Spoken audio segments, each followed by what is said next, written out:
Hello, my name is Heather Bittner Fagan, and this is a webinar recorded for the ACE curriculum regarding the research question, specifically in community engaged research. The research question really is the heart of the matter in what we do for research. It can give guidance and vision to both your individual proposals and projects and grants, as well as be the backbone for your overall research agenda and goals. So the first step in the process of doing research really should be to formulate a very good research question. It will give you direction and trajectory. It frames your hypothesis, your aims, and objectives. It will define what is included in your research as well as what is not included in your research. The research question should be descriptive, it should be relational, and it should be causal. The research question, some things to think about to get you further along in articulating your research question. What do you want to know? Why do you want to know this? What about it do you want to know the most? And what do you need to know first in order to begin to understand the bigger question? So a general process that one might use for formulating a research question is to first brainstorm discussions with colleagues, informed thought leaders, etc. Next, you might either draw out a concept map, ideally consult known behavioral models. You would then move to a literature review to find out what is truly known about this question. And then you really have to begin to include your team, your mentor, others in the field, especially thought leaders, as well as stakeholders around the topic of interest. And of course, this will be an iterative process where you continually refine and revise the research question. Some common mistakes in a research question. Very often, the first time you put it down on paper or it comes out of your mouth, it's going to be either too broad or too narrow. It can often be a little too subjective, sort of asking instead of a question about a particular outcome, asking, well, what's better? Well, what's good about, doing this or doing that? It can be too controversial, and sometimes it can be too technical. So in order to put some meat on the bones of your research question, first start by asking yourself who. So I'm going to do this in terms of examples of my own research because obviously that's the easiest thing for me to talk about. So when I think about who, I think about practice-based research, and I think about patients who are active in a particular practice setting, who are eligible typically for a certain type of screening, but perhaps not up to date with that particular cancer screening. And then what? What are you going to do? Are you thinking more of an intervention or a program? Are you thinking more to find out general information in preparation for such? And so you're going to conduct a survey or an analysis of existing data. Think about in your research question where, both where you are going to look to answer the question and where, if you get the information, you want it to apply. So for me, my where is typically working in a primary care practice or a practice that uses EMR, and I'm typically thinking about outpatient setting in general, ambulatory settings, community, sort of extrapolating out to that community. When you go to expand your research question, again, the thing that is some other things that will help you put meat to the bone. How do you want to do this ideally? For me, as my research agenda has formulated over the years, I know that I want to think about what are ways to do things that are non-disruptive to clinical care, that are integrated with current clinical settings, that happen outside of the doctor-patient visit, that are team-based, that engage doctors and patients. So these are just kind of the, ubiquitous how are we going to do it for me and my research, and then why. If you can only answer one of these to sort of help frame your research question, I would really emphasize the why. I think once you can articulate clearly why you are doing the research that you do, what would look like success when you are done, then it really gives you that far point on the horizon of where you're heading to. So for me, it's always been about improving cancer screening in primary care practices, and thereby really improving early detection and prevention, leveraging the power of the doctor-patient relationship so that we can simply, detect more cancer early, or, even prevent some cancers from happening. So that's sort of my take on adding meat to the bones of the research question. So some things to avoid. Tell people all the time, don't use the word do and does. Your research question should be a little bit broader than an aim, and so it shouldn't be a yes or no question. Do people want to do this, or do people care about this? That's kind of a little too reductionistic, I guess. Should. I would say should's a little too broad. Should there be recumbent bikes in the infusion suite? Should there be this? Should there? That's kind of just a little too subjective, and therefore hard to answer. And again, better, using that word can be pretty controversial, especially when you start talking about interventions that include lay people. So don't say things like, are lay people better than trained community health workers, or are nurses better than doctors at delivering this type of intervention. If you're tempted to use the word better, I would say you need to articulate some outcomes that you want to measure. So for instance, are community health workers more likely to recruit minority patients to studies than traditional methods? So you've defined your better as higher rates of recruitment of minorities, for example. In general, you will see out there in the literature the finer criteria. I don't have a citation here, but it's almost like a ubiquitous thing, so I don't know who originally said it. But the finer criteria stand for your question should be feasible, interesting, novel, ethical, and relevant. Feasible, in that you can drill it down to measurable things, that you can do it in the time course and setting that you have in front of you. Interesting sounds obvious, but really crucial. You have to be able to find some level of passion in this question, because the ups and downs of trying to find funding and the bureaucracies and difficulties of just getting your research to happen is so frustrating that if you don't have some inner core of passion about the question, it'll be hard to keep going.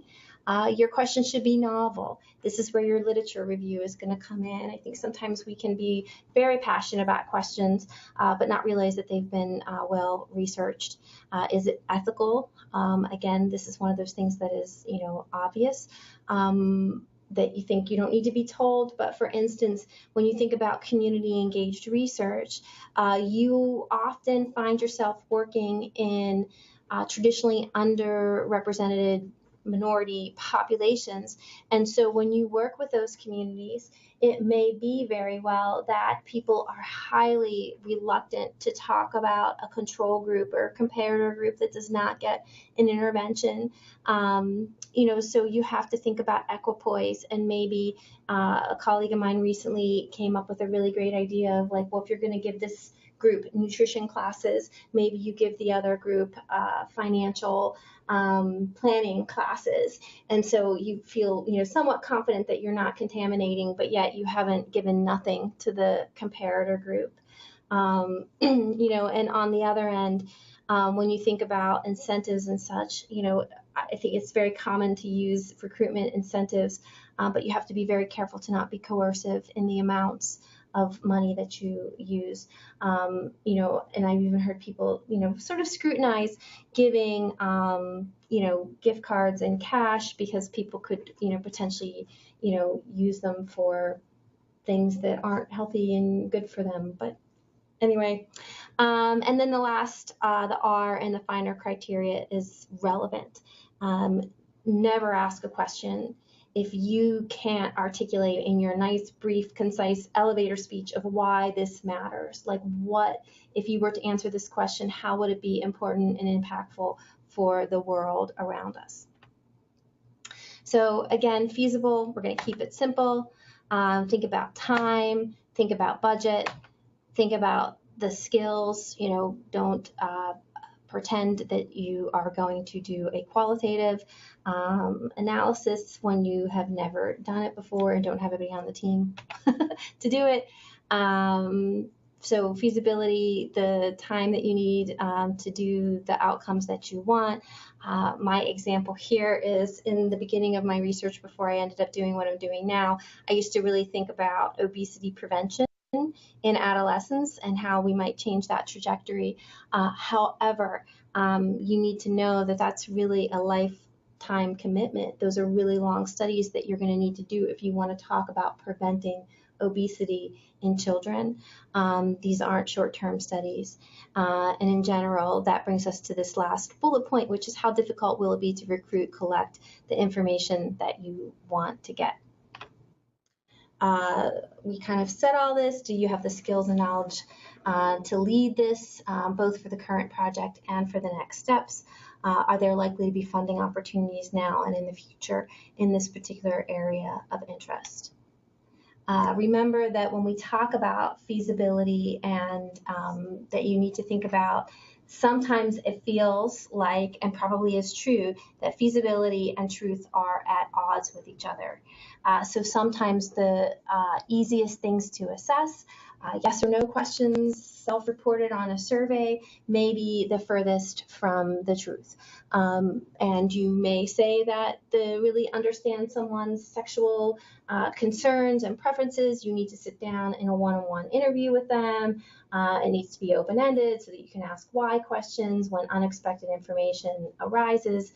However, as you know, to interview a lot of people one-on-one becomes, very not feasible. It's certainly not an easy assessment to do. And then, of course, you lose, the less number that you do, the less generalizable, the more you're skewed by the information given from the smaller group that you've chosen.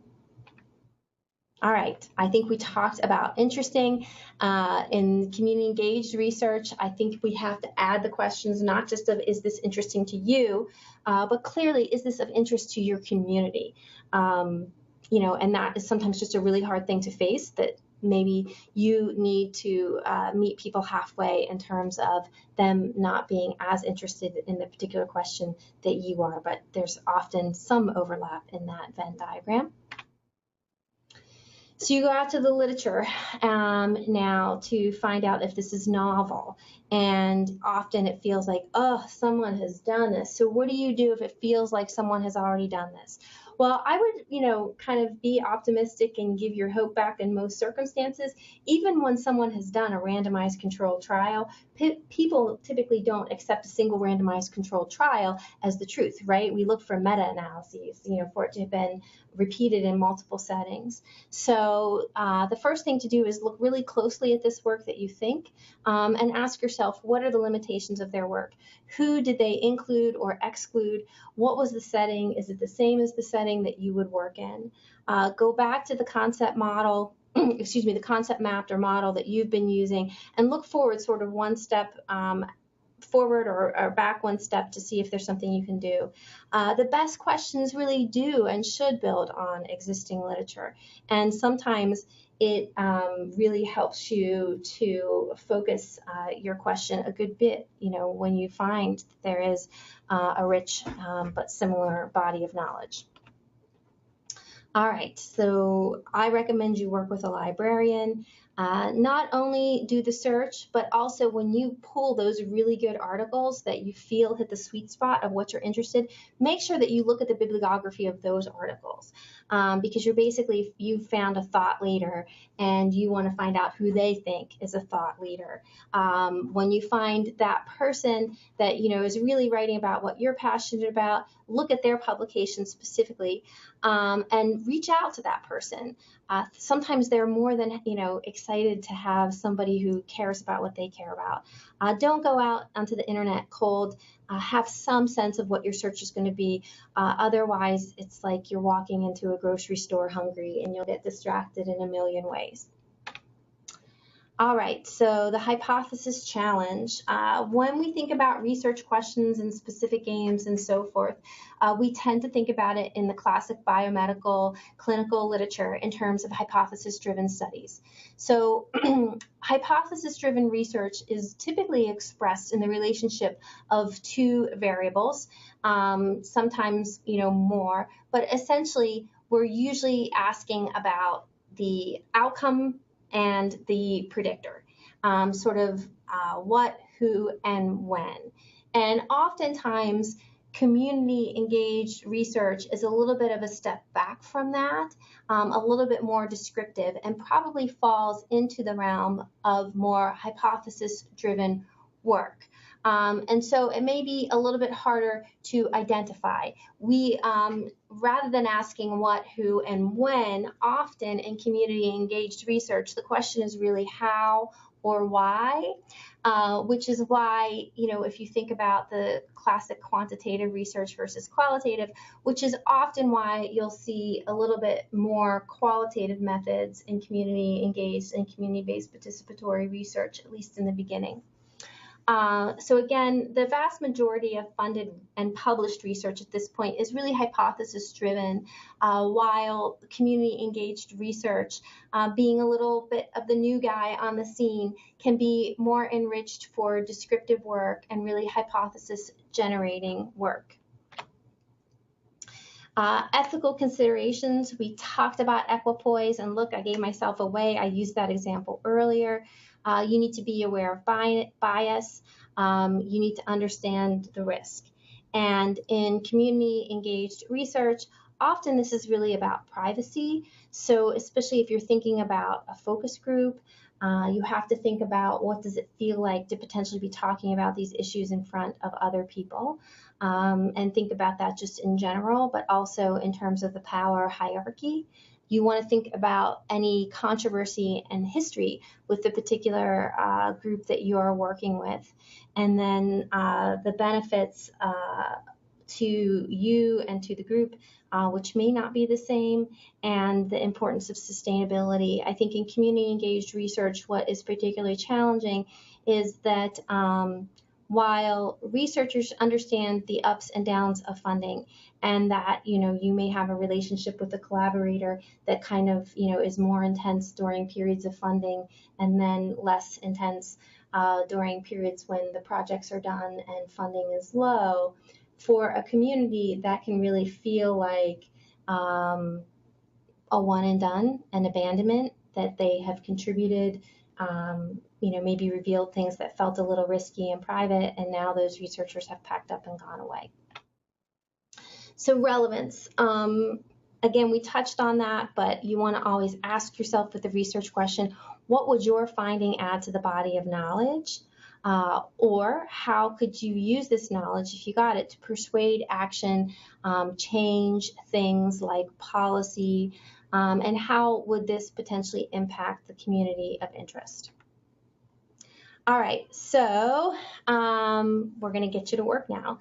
When we're in class, what we're going to do is we will be spending about 5 minutes brainstorming. I'm going to ask both the academic investigator and the community investigator to answer these questions. I'll give you 5 minutes, but if you come to class prepared, hey, maybe it won't take that long. So what does this team want to know, and why do they want to know it? What about this do they want to know the most, and what do you need to know first? And then in class, we will sort of put that out, and then the other team will give feedback according to the finer criteria. And thank you for your time. This was the first webinar I have ever done, I think.